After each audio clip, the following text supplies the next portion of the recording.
Welcome to the College Football Survivor Show, where playoff survival is always on the line. Here's Shehan Jeyarajah and Bobak Hayeri.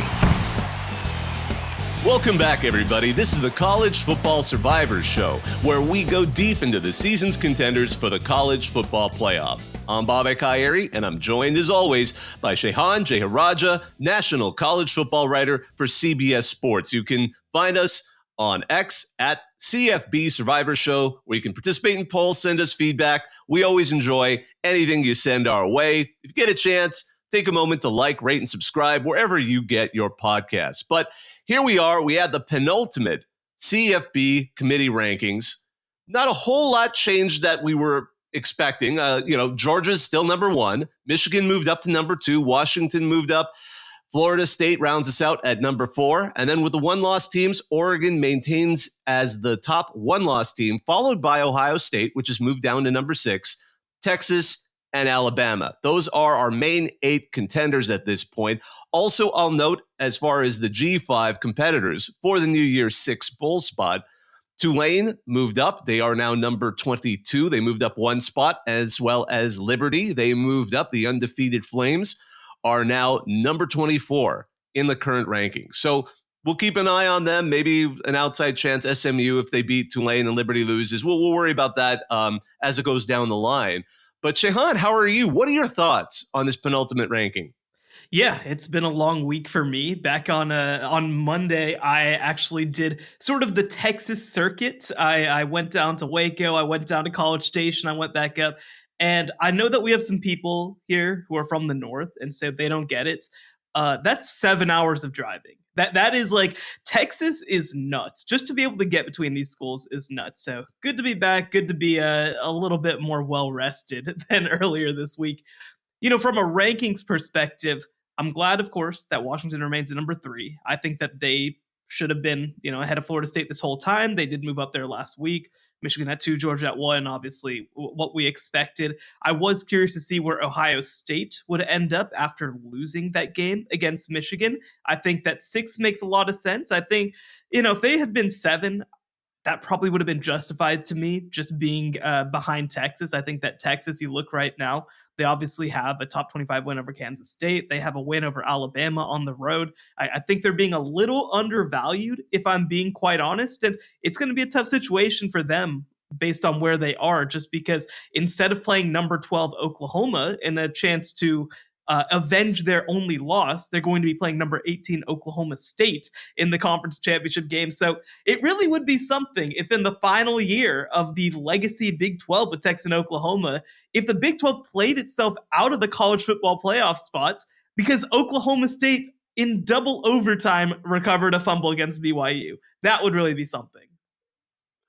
Oh, goodness. And it's funny, too, because there's scenarios, and we'll go through these, where even the question is the Big 12 potentially going to play itself out? Or even could the Pac-12 manage to play itself out under certain circumstances, depending on how all these games develop? One thing's for sure, we've never had this many contenders this late in the season, and it doesn't feel like there's one team that's we're just waiting to crown them, because once they get into the playoff, they're just going to destroy everybody. There's enough mystery here.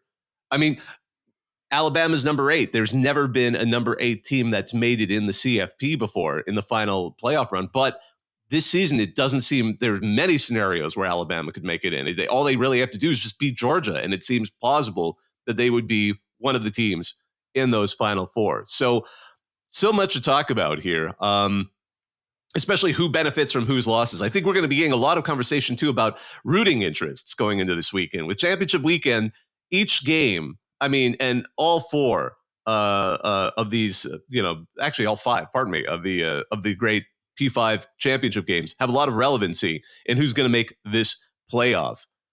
Let's take a second to go ahead and act as a mock committee. I'll let you introduce us into this one, Shehan. How should our listeners see this? Yeah, good question. So back last year, I got a chance to be part of the College Football Playoff Mock Selection Committee. And it was a great chance. I got to sit next to, Deuce McAllister and Kirk Morrison, and EJ Manuel was there. So, and I got to tell those guys who made millions of dollars playing football that actually they were thinking about football wrong. Actually, you should listen to me instead whenever you're ranking teams. So that was definitely a unique experience. But here's kind of how the process works in the room. You kind of batch teams basically. So, you get basically a first ballot of where, everybody comes in basically with a prepared top 25, and you do them in short periods at a time. And so you'll submit maybe your top 6 teams, and then the committee will have a discussion about 1 through 6. And then you'll maybe submit your 7 through 14. And I want to be clear, the committee does spend as much time on number 18 as it does on the top 4. Now, we can argue whether that should be the case, but that's just how the process works. And so here's how I want to do things. I think that we should go in and we should say, let's go right down the list. So obviously, we have 7 teams remaining in our college football playoff contenders pool at this point. Let's go through. Let's start at number 1, and let's have a discussion about who ends up being where, and we'll go straight 1 through 7 down the list. All right, sounds good. Well, number 1, I think both of us will agree is going to be Georgia. I think that's the safest bet at this point. Until this upcoming week's game, Georgia retains that number 1 spot by nature of their wins, by nature of the fact that they're going for their 30th consecutive win in the SEC title game. I think that's the safest bet right now. But then beyond that, I could see some quibbling. I have Michigan as number 2. I think you do too. I think everyone, after the last week's big game, it's hard to argue with them. I think Michigan number 2 is equally safe. Do you agree? Yeah, well, let's just take a step back real quick. Well, I think part of this is we also need to project kind of what we think is going to happen this week as well. And we had some discussion about that yesterday. We ultimately agreed on what we feel like is going to happen in each of these conference championship games. We have Georgia beating Alabama in the SEC championship game. We have Michigan beating Iowa. I think that's a pretty safe bet. We had Oregon beating Washington. So that's the scenario that we're going to use for coming together with our top 7. Although, again, in the second half of this show, we can have a conversation as well about what would happen if things go the other direction. Florida State will project to beat Louisville. Texas will project to beat Oklahoma State, and Alabama, of course, we will project to lose against Georgia in this scenario. We had an opportunity to talk through some chaos scenarios last week. We'll get into the weeds a little bit more as well this week, but let's work with that. So Georgia, if they were to beat Alabama, obviously they would have a win over Alabama to cement themselves as the number 1 overall team in the country. They also, the back half of their schedule ended up doing them some favors. Missouri ended up being a lot better than people expected. Ole Miss remained a top 12 team. Tennessee, still a top 25 team. So their resume looks a lot better than I think I thought it was going to at the beginning of the year. We thought that maybe this was going to be a 1-game season. It didn't end up being the case. So, just based off of these rankings, if the season ended today, they'd have wins over number 8 Alabama. We're assuming that they win that game. Number 9 Missouri, number 11 Ole Miss, and then number 21 Tennessee. That's as good a resume as anybody in college football. The dominance that they've played with has done it. And again, if they beat Alabama in this game, to me, they're an easy number 1 seed. Oh, absolutely. And I think the benefit of the number 1 seed is also they get to choose where they play their semifinal, which would almost certainly be the Sugar Bowl versus the Rose Bowl. And that'll help them build that kind of a nice home audience for whoever plays them from the number 4 seed. So I agree. I think that is a safe bet for all of those reasons. They're, especially as the schedule developed, they have a team that looks like they got stronger. It's easy to come up with legitimate reasons for why the closest game was the last game against Georgia Tech. They obviously didn't have all their players, and Georgia Tech gave them a really good hit. We'll see if Alabama can exploit it. Certainly, we're not writing off Nick Saban by any chance, especially what we've seen from the Crimson Tide. But I think the safest bet at this point, we agree with the fact that Georgia's probably going to win that game, and they would be easily that number 1 seed in the playoff. Now, number 2 is an interesting question then. So if we are saying, and actually goes without saying, that Michigan's going to probably go. I mean, I think I was seeing that the over under, or at least pardon me, that I was only expected to score 1 point or less than a point. Like the question is, will they score anything in the first half? Like there's a legitimate bet that's a pick on that. But setting that aside, Michigan will probably win, and we're probably going to win fairly well, especially when we use. I mean, it's hard to project previous games against different opponents, but the fact is Iowa looked terrible against Penn State, and Michigan has proven to be better than Penn State. So we'll see how that plays out. If they win as strong as we expect, they would be safely the number 2 team because they seem to be, especially after that Ohio State game, peaking at the right time. If they can display the kind of offense, the kind of focus that they did against the Buckeyes, there's no reason why they shouldn't be the number 2 team, even though they haven't necessarily played as strong a resume as Georgia. They will have still beat Ohio State. Penn State's still fine. They're still in the top 10. We have to give them that level of credit.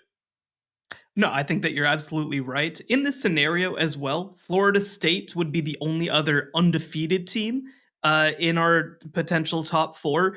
I think that obviously Michigan is on a different level than Florida State has been all year and would be as well. The resume will end up looking pretty good. Obviously, advanced stats wise, Michigan tends to rate really well because of their consistent dominance. Now we can have a discussion about the remaining 9 games on the schedule that maybe allowed them to have such a dominant down to down resume, but they do have it. They'll have a win over number 6 Ohio State. They'll have a win over number 10 Penn State. I'd expect that Ohio State in our scenario moves down to number 7 behind Texas, but still a number 7 and a number 10. They'd have a win over number 16 Iowa. Again, we don't have to get into the details of why this team is number 16 in the country, but they will be in the rankings. And I think that that's enough that an undefeated Michigan will be the number 2 team. And actually, I think this is I like this a lot, which is at number 3. Right now we have Washington. They'll be playing number 5 Oregon in what to me is the game of the weekend, one of the games of the year in college football. And I mentioned it on the last show, potentially the game that could decide the Heisman Trophy with Michael Penix Jr. going against Bo Nix. And I think that if Oregon wins this game, they'll obviously be a one-loss team, but their resume, I think, would potentially be a lot better than what Florida State could bring out there. So I would have them as the number 3 team, even though they have a loss. With Oregon, you're talking about obviously beating Washington. You're talking about handling Utah. A lot of these teams aren't necessarily ranked right now anymore, but they're going to be considered in the top 30, the top 35, right? You have a win over Oregon State that was really dominant, who's number 20 in the country. They beat Arizona, who's number 15. So it's not necessarily going to be the same level of high-end wins as a Michigan or a Georgia, but it's more of a consistent slate. I mean, when you look week to week what Oregon played, it was pretty impressive. And the other part of it, too, is that like Michigan, they have the benefit of week to week, down to down consistency. The advanced numbers really like them. And again, I got a chance to be in that committee room for a mock selection committee. One of the ways that they evaluate these teams is they'll bring 2 teams up next to each other, essentially. And they can actually bring up to 4 with the tool that the playoff committee uses. And it compares strength of schedule. It compares them across 7 key metrics that are meant to be correlated with winning games. And Oregon ranks very well among advanced metrics and advanced stats. And so I think that they're going to end up rating really well. Their strength of schedule is on another level than Florida State's. And I think that they're going to be the number 3 team. And by the way, the thing I'd love about this is that if that were the case, that would mean that Michigan and Oregon would play in the Rose Bowl. So we'd get a real Rose Bowl. Yeah, absolutely. I think the Rose Bowl committee would be thrilled to see these future Big Ten members play their their final Rose Bowl game with the traditional matchup. I agree about Oregon. In this scenario, again, if under the circumstances, Georgia, Michigan, Florida State, and Oregon win, I think Oregon would certainly be in, and they would be the number 3 team. It would remove out, because part of the thing is if you get a 1-loss Oregon as the team that could be in the playoff, Texas would want to shout about that. But if Alabama has lost, and particularly if Georgia, the stronger the win by Georgia, the weaker Alabama will look, that'll undercut their signature win at Texas. So I think Oregon, by nature of beating a team that had a Heisman contender, if not the Heisman winner, with Michael Penix Jr. in what is going to be a very high marquee game, the great sequel to what just happened this past week in the game. I think it will be a great opportunity, especially since it will be a revenge game, beating Washington in a game that they had previously lost, in a game where Oregon had looked like they were just as capable. It just came down to some fourth downs. It didn't quite work out, and sometimes that happens. I think they would be the stronger team. Frankly, this then leaves this gets into kind of an almost existential question of the committee, because then we get to the next spot in this scenario, which is what you would do for the fourth team. And the question is, does Florida State, by beating Louisville, despite not having Jordan Travis, do they walk in? I don't mean to say that, but do they automatically qualify for that fourth spot? In the very nature of the college football playoff, they're saying we're trying to reward the P5 champs. I'm sure conference champions, but we know what they meant. They want the idea of a P5 champion going undefeated and not getting a spot seems to be anathema to the entire existence of that. But you think about how they like to also, I don't want to say both sides of their mouth, but you hear different statements all the time. Last night in the press conference after the college football playoff ranking show, usually Boo Corrigan speaks, but the executive director of the college football playoff, Bill Hancock, is usually there as well. And somebody had asked a question, and I think in the phrasing of the question, he was mostly just asking about recency bias, but it came up. I asked the age-old question of most deserving versus four best. Bill Hancock immediately wanted to come in and give a straight answer on that. He wanted to say most deserving, the phrase most deserving, is not anything in the committee's lexicon. They are to rank the best teams in order, and that's just what they do. So, and he emphasized, just keep that word in mind, best teams. So if we're looking at the best teams, we're looking at, this almost feels like we're talking about the NCAA hoops selection committee, where we're not looking at the team that played before. We're looking at the team that's going to play in the tournament. Then I look at Florida State and I wonder, if Texas wins, how's that going to fly? Because if Texas beats Oklahoma State, particularly let's say beats Oklahoma State quite significantly, which is quite possible, this Texas team in games where we thought they were going to have trap games has proved to not be that way. Iowa State, they looked strong. They looked especially strong against Texas Tech. And maybe it was a personal thing, I'm not sure, but they look so complete. If they pull another game like what we just saw against Oklahoma State, and they're being compared against Florida State, I wonder if they truly are doing what Bill Hancock says and looking for the most deserving, probably the best team, not the most deserving team. Should it be Texas over Florida State in that situation? So here's the thing, right? Is that obviously, like you said, we want to get into this conversation of best versus most deserving. And the committee and Bill Hancock especially has always emphasized we're looking for the best. My thing has always been, this isn't how sports works.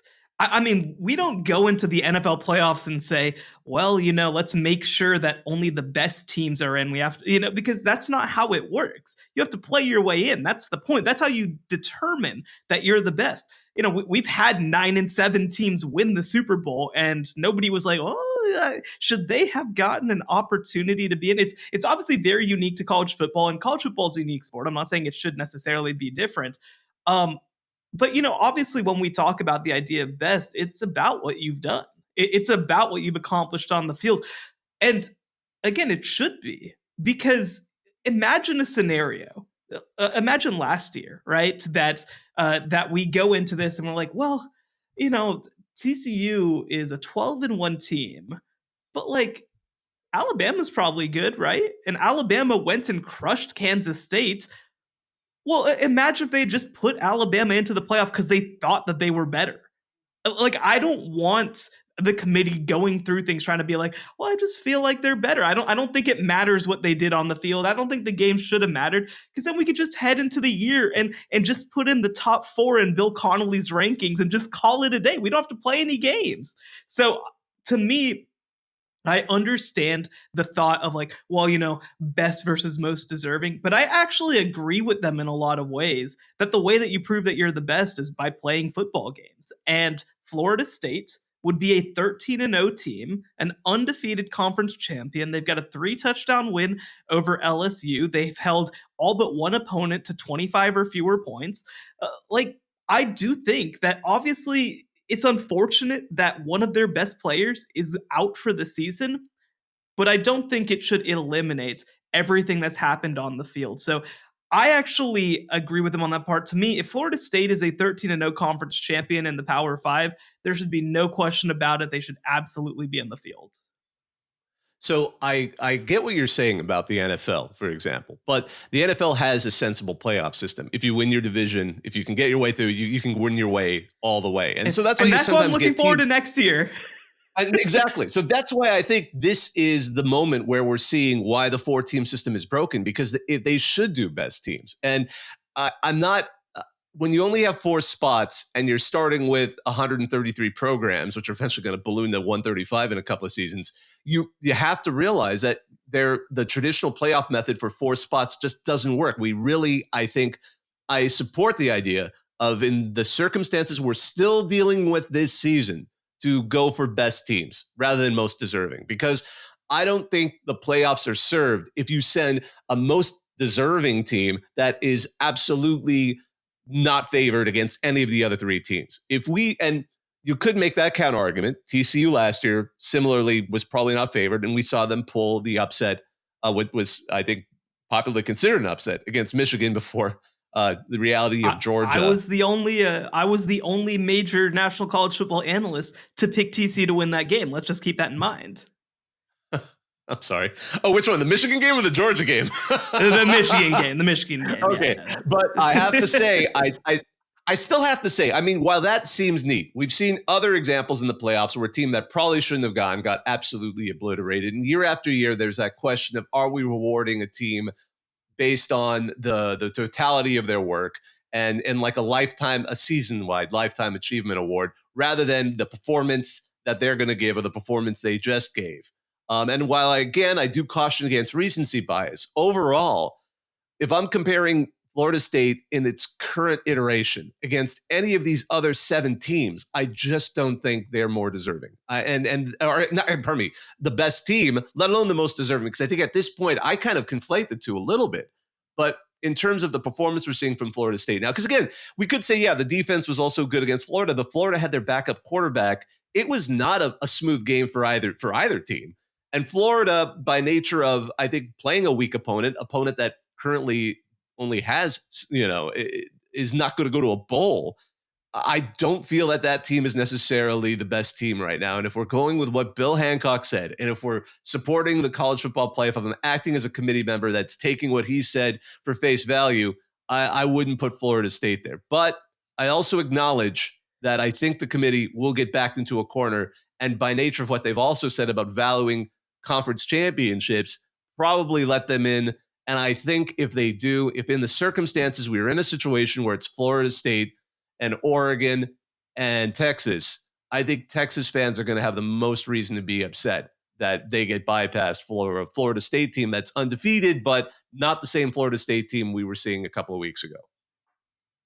Well, I think the issue is, right, like, should we punish Washington for losing 20 or for winning only 24-21 against Washington State? Should we punish Georgia for only beating Georgia Tech by 8 points? Like, I just think that opens up a kind of a can of worms in some way, where we say that games don't count. I mean, look, one of the reasons that we wanted to get away from the BCS is because it became a beauty contest, because it wasn't actually about what you did. And talk to any college football coaches.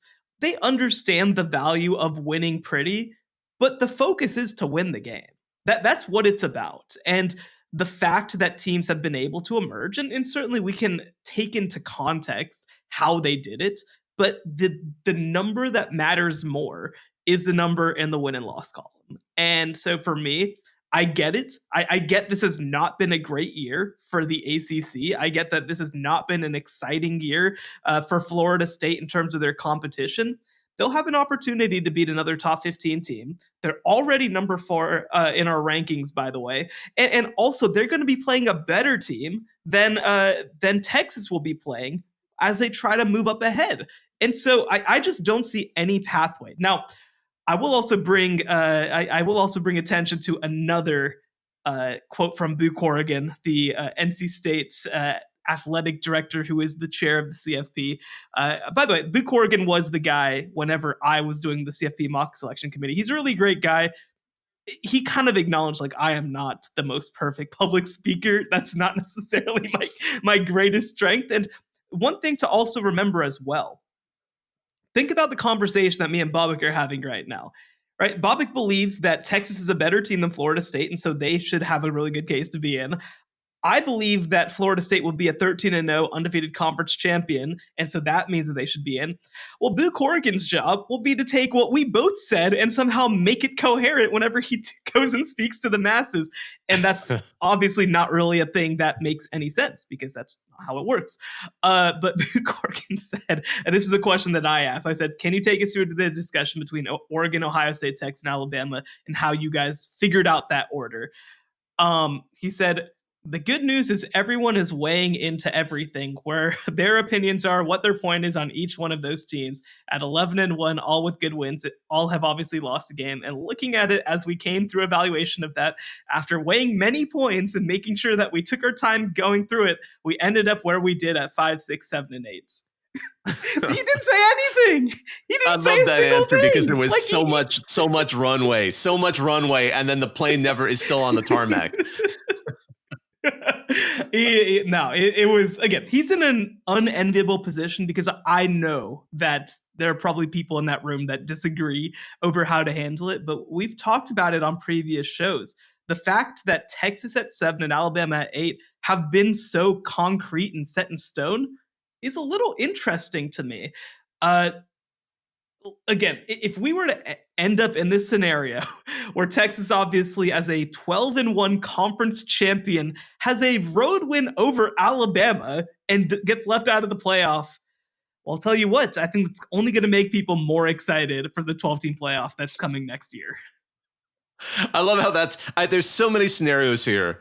I mean, I think there's only one where you won't necessarily risk it. But even then, even in the best scenario, we're going to end up with one team, at least one team, absolutely furious, and the rest of everyone nervously chuckling that, well, next year it'll be better. No one wants to be the team this year that's got the most grievance for what's going on.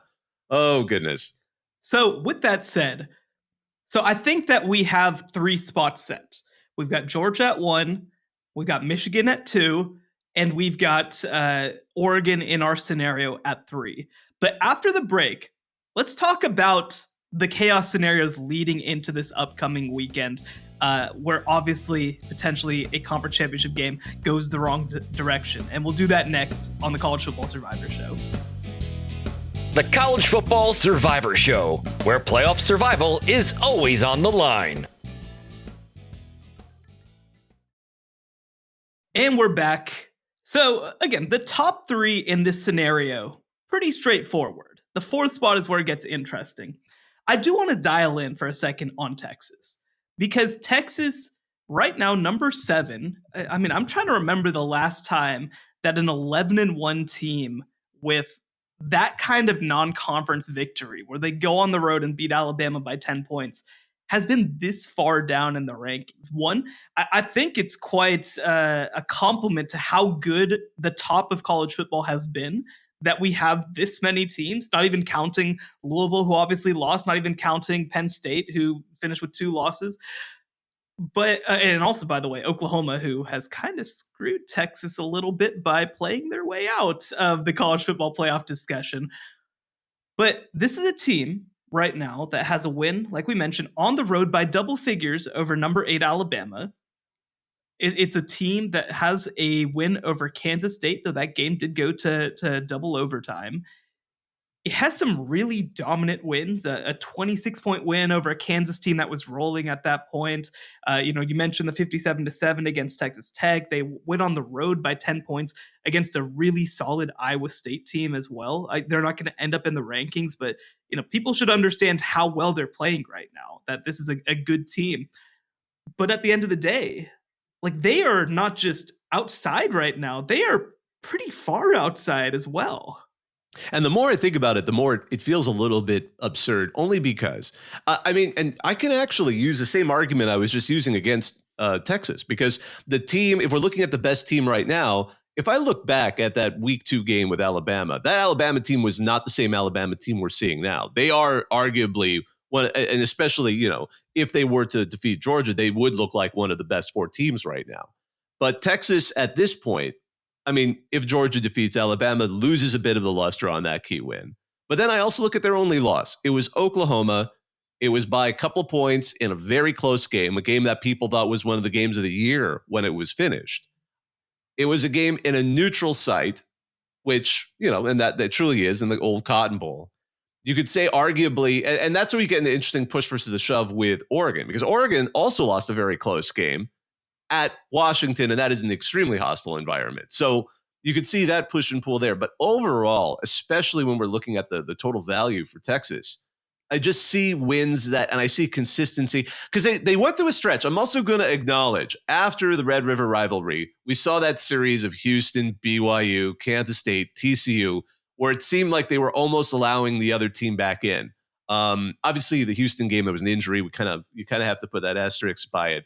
But watching the team in those games, I thought, okay, Texas seems to be falling off a little bit. They don't seem to be quite as focused. But Iowa State is where I started to change my opinion on them. And then seeing again, we're talking about the beauty contest. That Texas Tech win really felt like a BCS era beauty contest. Like when the team in the Big East would just take everything out on Temple and Rutgers. Like it just felt like that kind of a victory. But and there was a lot of side stories going on there. We won't get into the depth of it just for the sake of conversation. But I think Texas has that level of strength. And that is where they're going to be a really interesting kind of X factor in all of this. I mean, in some of the other variations, which we certainly could talk, I could see where the committee is also going to have to face that question as well. Like, where do you rank them if Team X loses? Where do you rank them?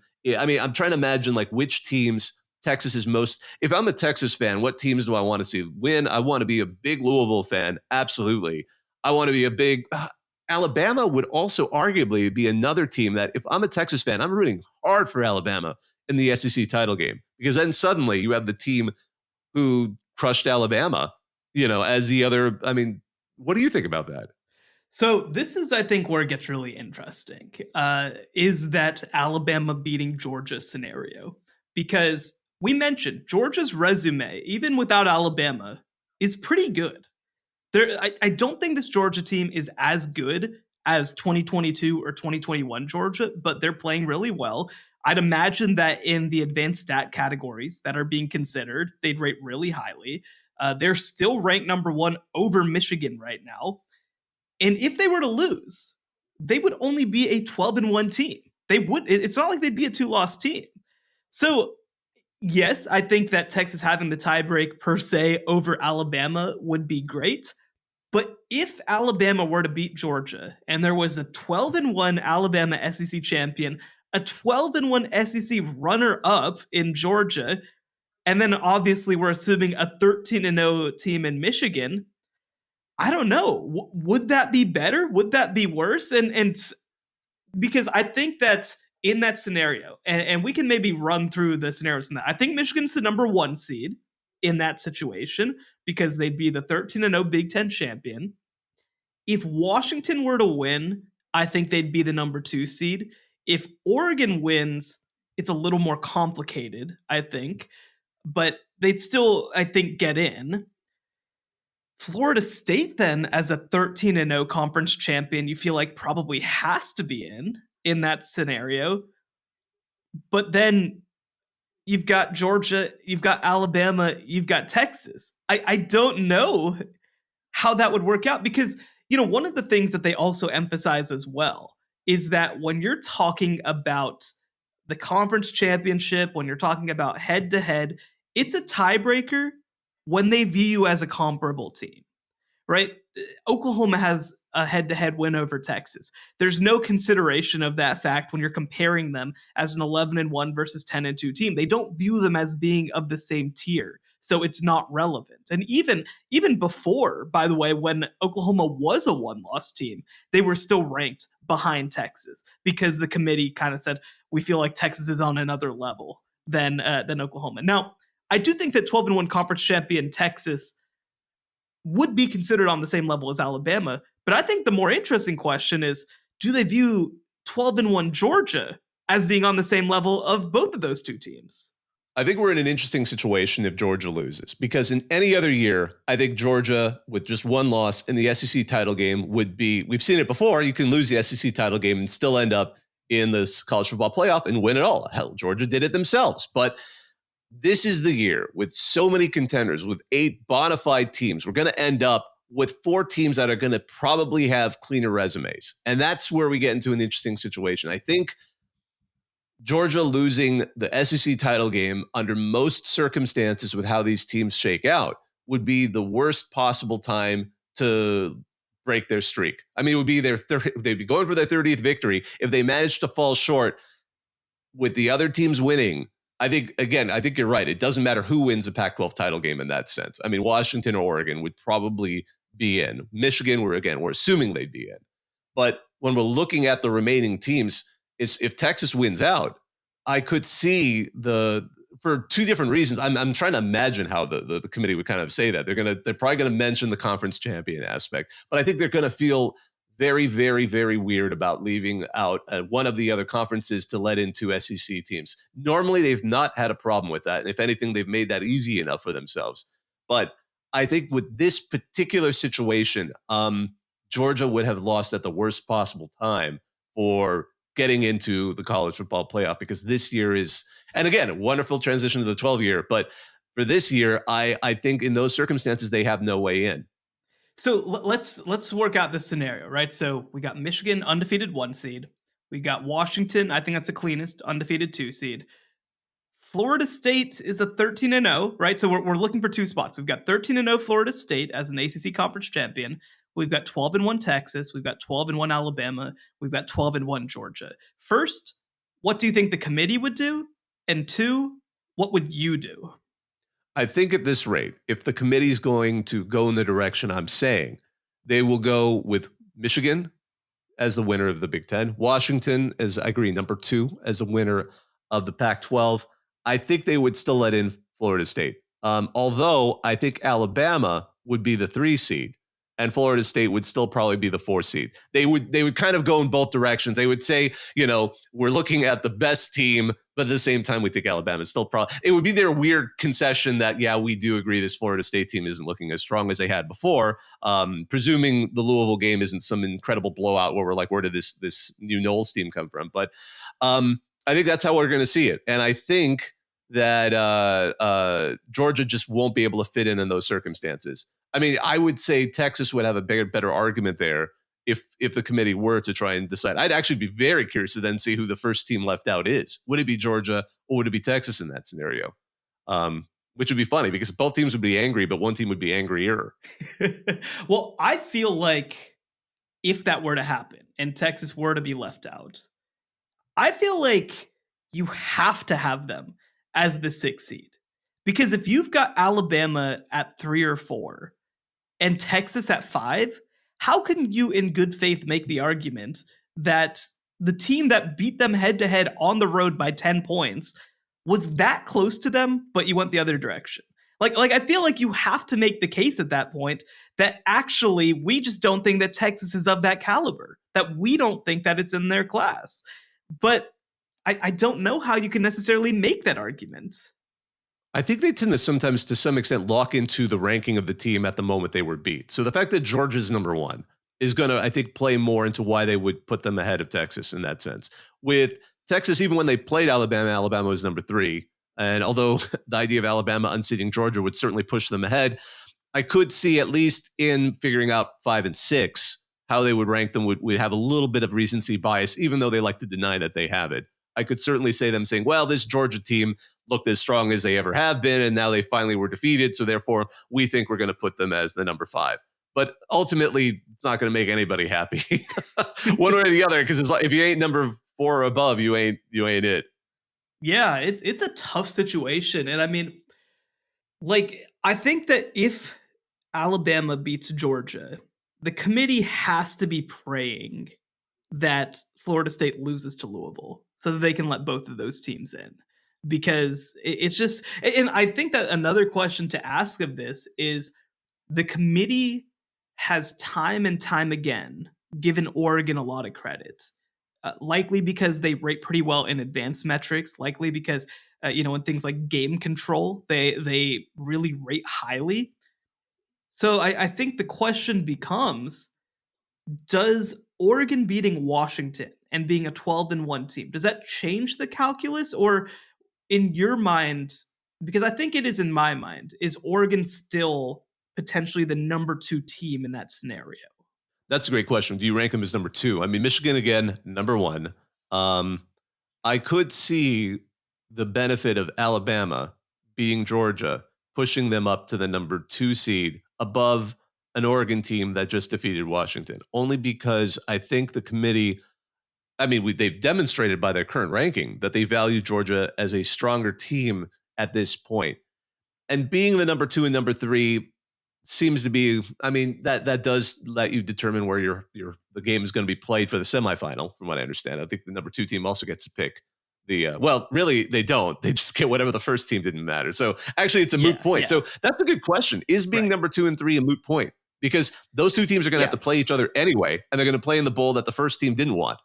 So Michigan would presumably, I don't know what Michigan would want. Actually, I'm very curious to know if Michigan were number one, would they want the Rose Bowl or the Sugar Bowl? I think tradition tells me it's a very Michigan thing to want to play in the Rose Bowl, especially the final traditional Rose Bowl well, it wouldn't necessarily be a traditional Rose Bowl matchup, but they would like that to kind of have that be a fun way, a finale for this season that they've all been hoping for. But at the same time, I mean, if we're looking at driving distance, I mean, New Orleans is a little bit closer, a little bit easier to get to. But I think I'd safe bet they'd probably pick the Rose Bowl. Do you think that? Yeah, I mean, yeah, not I to think that. sidetrack it, but I just never really thought about it. I mean, if we're thinking geography, maybe New Orleans, but really in reality, I think they Michigan man, so to speak, this great thing like the reasonably prudent person, this hypothetical person would prefer to play in the Rose Bowl.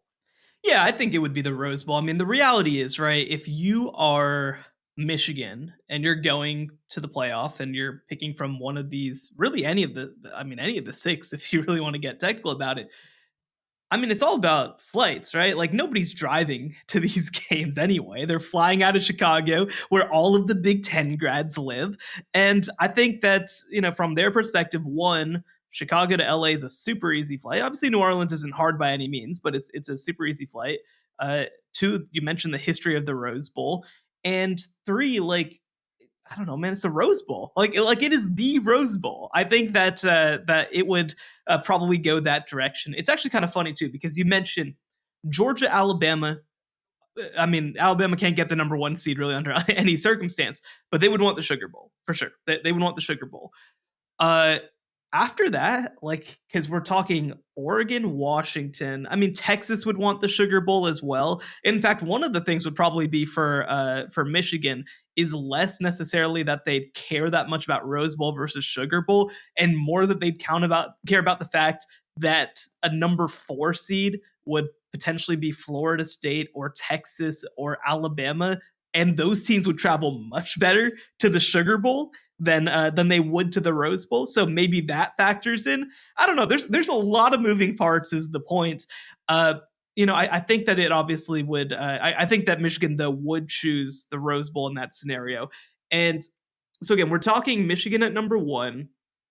I think with the way that they've been treated, I think that Oregon would still be the number 2 seed. Like you said, 2 or 3, it doesn't really matter. It's just That's interesting. Do you Oregon's think gonna it's have. because of momentum? Do you think it's momentum that they've always been the top one loss team? So there's no reason to change that now. And that if we're going to pick between the one loss Alabama and a one loss Oregon, we're going to still keep Oregon above it and just say, make some back excuse for we'll see the rest of the rankings, how they're done. And then suddenly we're going to see Utah pop back up or or something like that to kind of backfill a little bit. Or do they really do think that Oregon is the stronger team with Alabama? I do wonder, because you've been on this mock committee, how much in that kind of a situation between number 2 and number 3, if it seems this close, is there how serious does the debate get? Or is there a point where they just say, look, between these two, it'll work itself out. It's not as big of a deal.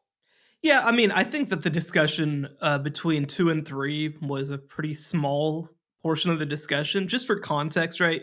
Uh, Usually when they do the mock committee, because one, it's the most controversial that they've ever done, and two, because they wanted to hurt my feelings specifically. They always do the 2014 college football playoff whenever we have this discussion, and so it was pretty straightforward, right? I will say a lot of people pushed for Florida State in the 2014 version to be the number 1 seed instead of Alabama because they were an undefeated ACC champion, obviously played really dominant football. Also, by the way, EJ Manuel was in the room, so obviously he had some thoughts about that. But former Florida State quarterback, for people who don't know. Ultimately, I think they maybe ended up in our committee moving from 3 to 2, and Oregon was 3. But like you said, it didn't end up mattering. More of the discussion was Ohio State versus Baylor versus TCU, because that was the real discussion. And so if we're in a scenario where Michigan is locked in at 1, and Oregon is going to be 1 of 2 or 3, I agree. I think that it probably doesn't get much actual discussion, because the reality is it comes down to who's considered the home team, which means who gets to wear colored jerseys. And hey, I think Oregon's going to be just all right when it comes to jerseys, no matter what. Yeah, they have the perfect attire for any occasion. Goodness. So I think then it'll break down to that number 4 spot, really. I think there's no debate that we'll see some mix of Oregon and Alabama, and then it's going to be another argument between Florida State and Texas. I do acknowledge that I think the committee will still favor Florida State, only because of their desire to reward an undefeated conference champion, even if it contradicts the concept of the best team when they're making that ranking. I will say, to me, if I'm making this decision and I'm looking at the precedent that I want to set, the precedent matters a little less because we're about to move to 12. It's going to be less of a big deal.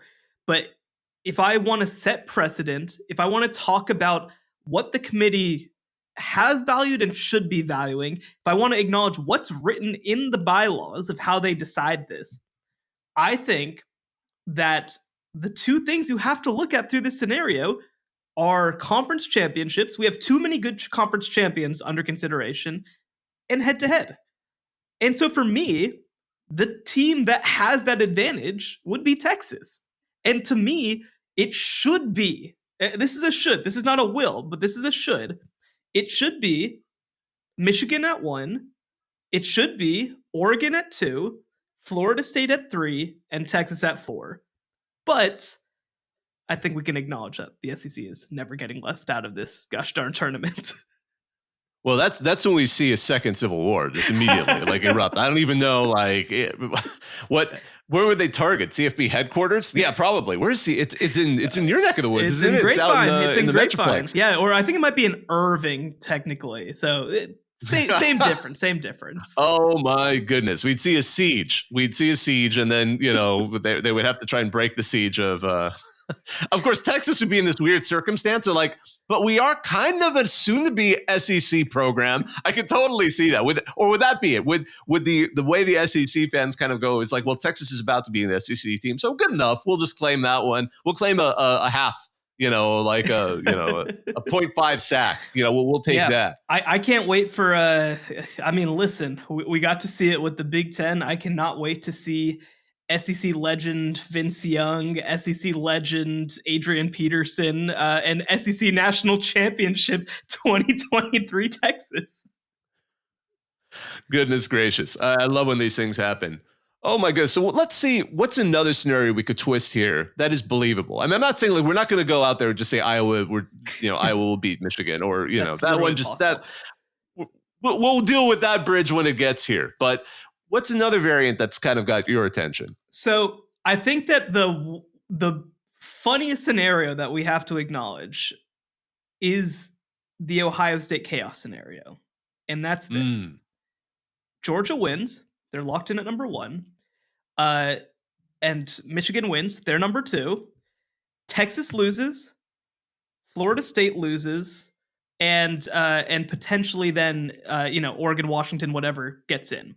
Mm-hmm. So then you're looking at a scenario where you're comparing a whole bunch of 11-2 teams versus an 11-1 team, and I think maybe Ohio State might get into the fields. I completely agree. When I was doing this math, because at first we had this whole conversation because we went into this week with a previous show. We had to vote one of the 8 teams off the island. And with the recent loss, it just seemed Ohio State had one of the least likely routes. And I think they do, but it isn't that unlikely. It isn't what we were talking about when we were talking about how Louisville prior to last week could theoretically somehow back its way into the playoff if enough things go wrong. But these are not implausible scenarios. We're not asking for like just some incredible upsets. We're just trying to see if Louisville can take out Florida State. And I think with the current state of Florida State, it is certainly possible. And even though Louisville also lost, I think, again, their running defense isn't great at Florida State, and the running offense of Louisville is excellent, and so is the defense. So that could create problems for a backup quarterback. And Texas losing to Oklahoma State seems a little less likely, but not outside the realm of the possibility. We know Mike Gundy himself is very much an agent of chaos, and this whole season has been that team rising up against tough opponents and just laying eggs against. I mean, it's if maybe that's it. Maybe the ultimate trump card for Texas is to show up for the game and warm up in the jerseys of South Alabama. Just borrow them and warm up in that and just, and then maybe also half the players have like UCF jerseys on, like Space Game jerseys on, just to mess with the head of Oklahoma State, and then watch what happens when they get on the field.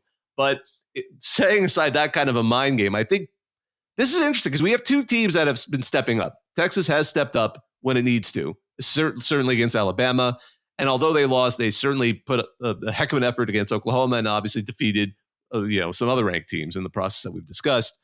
But Oklahoma State has that ability to rise up. So the idea of them going up there and taking out Texas does leave a scenario where I don't know who else Ohio State would be competing against. Would be saying, I could not.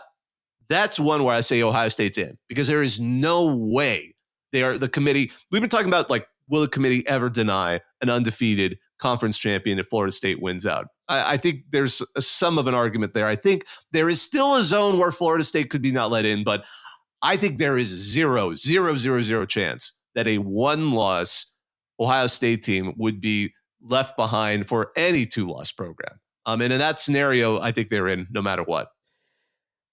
Now, the real question is if Oregon beats Washington by like 2 points, like basically the way that Washington beat Oregon last time, if the committee were real ones, they would put Oregon and Washington both in 12-1 and 12-1.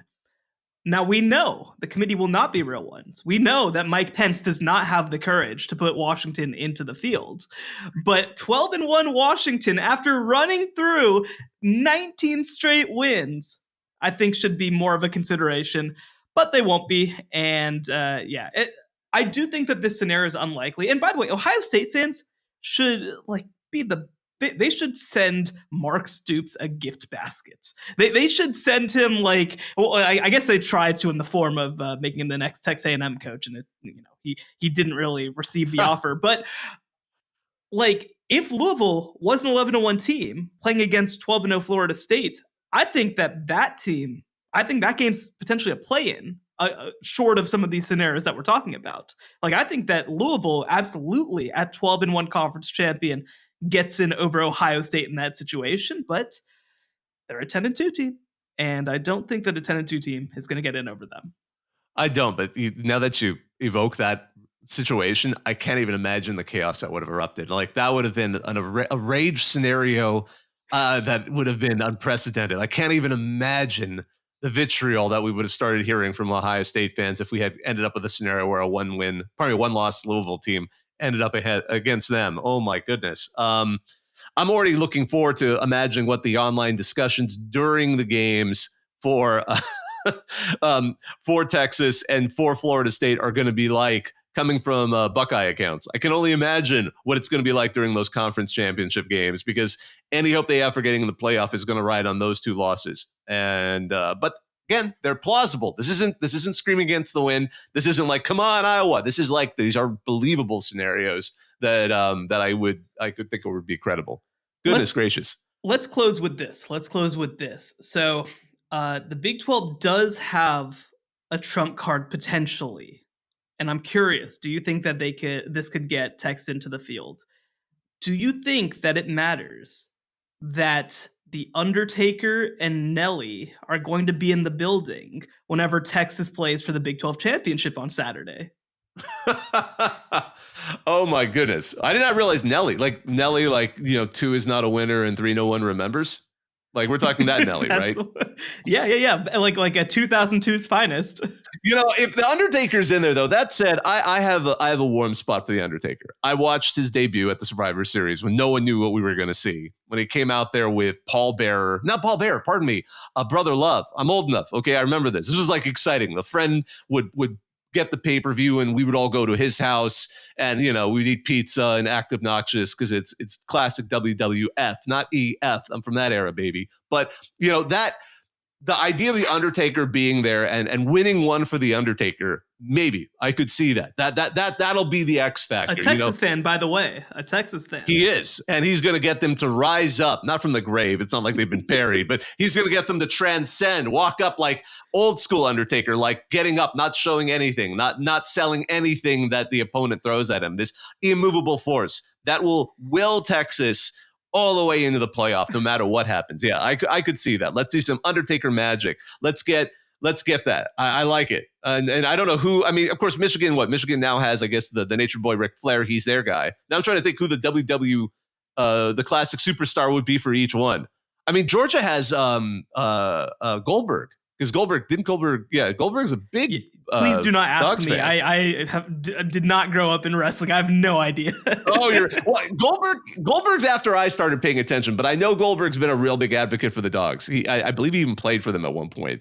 I know there's a classic connection between. If you really want to get not going to waste your time here, but if you really want to get into the esoteric history of wrestlers, look up West Texas A&M's alumni for their football team, and you see a bunch of 80s wrestlers came out of there. Like there was a team for West Texas A&M, and they currently play in D2. That had just a ton of superstars on it for some reason or whatever, and a lot of them came from Minnesota, way out here. I mean, the Legion of Doom came from out here, and obviously Laurinaitis became a heck of a player at Ohio State. So he was with the son of the wrestler. Not he wasn't one of them, but I love that stuff. It's great. There's so much overlap there. Well, we'll see if the Undertaker decides to be the player. Like, can you imagine if we get a situation where a pro wrestler runs onto the field and does a game-saving tackle that gets flagged, like something version of the Rice game where the Rice player went out and like tackled someone, from the sideline. Let's see that. If that happens, we'll have that conversation next week for sure. Yeah, come on. You don't have to tell me about West Texas A&M, Canyon, Texas, baby, out there. I've been through there back when I was at Dave Campbell's Texas football, but. Yeah, I'm not a wrestling person. They sent me a list of names of people who are going to be there, and I didn't really know what any of them meant. I think they're impressive. Hold on, let me see. I have the list here. So, in addition to the Undertaker, we've got Drew McIntyre, we've got Sheamus, we've got Jade Cargill, announcer Samantha Irvin. Earlier in the week, we've got Ricochet and Raquel Rodriguez. These names, other than The Undertaker, who I mostly know through GIFs, none of these names mean anything to me. I should point out something, and I just remembered, because this is the Big 12 title game. This is all Brett Yormark's doing. I mean that in a complimentary fashion. I have nothing but respect for what Commissioner Yormark's done in terms of trying to bring the conference into the modern day and not this old state, kind of out of touch with the nation's youth kind of thing. Because last year we saw they had that tie-in with BAPE, aka a bathing ape, when they did those kinds of wacky Big 12 logos and things like that. But this year I know they're doing all that stuff with WWE, tying in with them. They're going to have an MVP championship belt that is actually created by the WWE for the Big 12 title game MVP. So that now that you've mentioned it, Undertaker being there makes a whole lot of sense, and it helps that he is a Texas fan. But now I'm wondering, is there going to be a surprise? They should have a halftime match between, I don't know, somebody representing. Of course, they admitted stage, so I don't know how you would even resolve that by having an Oklahoma State, or just have someone from the Oklahoma State wrestling team show up, an actual wrestler, and have that go up, and we'll see how that goes. But goodness, I cannot wait. This is going to be such an exciting weekend of football. All of these games. I know you're all going to be, all of you listening, Les, you're definitely the folks, you're bread and butter. You're the folks that are going to go out there and watch it. But we cannot wait to see next time we get together. We're going to do a show, by the way. We're coming up We're going to do a show on Sunday right after these selections are made. So we're going to have an immediate reaction. Yeah, it'll be a lot of fun.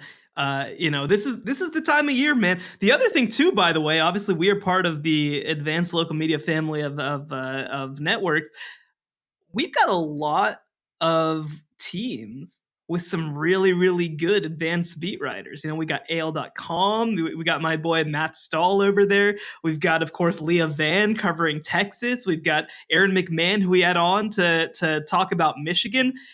This could be, by the way, James Crepia covering Oregon for Oregon Live. Look, we are lining up to have an elite run of being able to preview some of these games. So I'm excited for it to be over. I'm excited to get to really talk about these games. And look, again, we have too many teams this year that we would like to see play in the playoff. And that is fantastic because just look next year, man. It's on the way. Absolutely. So for both of us, we wanted to thank all of you who listen to us. We want to thank our producer, Joey Aliberti. Be sure to like, rate, and subscribe wherever you get your podcasts. You can find us again on X/Twitter at CFB Survivor Show, where you can vote and message us your thoughts. I'm Bobak Ieri. He's Shehan Jayaraja. You can find his work at cbssports.com. We'll talk to you later. Take care. The College Football Survivor Show, where playoff survival is always on the line.